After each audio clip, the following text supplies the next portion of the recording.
حضرت شیخ سعدی رحمۃ اللہ علیہ بیان کرتے ہیں کہ ایک ضرورت مند ایک بزرگ کی خدمت میں حاضر ہوا اور ان سے مدد کی درخواست کی۔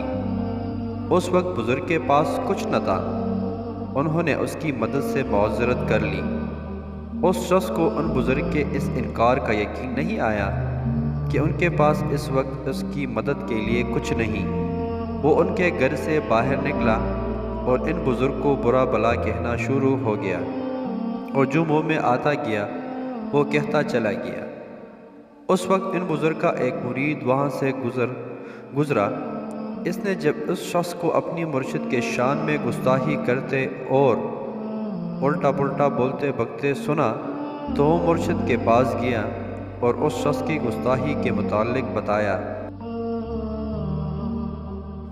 ان بزرگ نے اپنے مرید سے کہا کہ اصل تکلیف تو نے مجھے پہنچائی ہے، وہ میرے بارے میں جو کہہ رہا تھا میں اس سے واقف نہ تھا، لیکن تو نے مجھے آگاہ کیا کہ وہ میرے متعلق الٹا سیدھا بول رہا تھا۔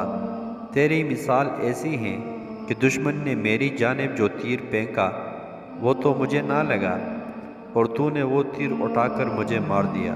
اللہ، وہ شخص میرے محسن ہے کہ وہ مجھے الٹا سیدھا بول کر میرے گناہ کم کر رہا تھا، اور اگر قیامت کے دن اللہ رب العزت اس شخص کی گواہی کو قبول کریں گے تو ہو سکتا ہے کہ مجھے دوزخ سے نجات مل جائے۔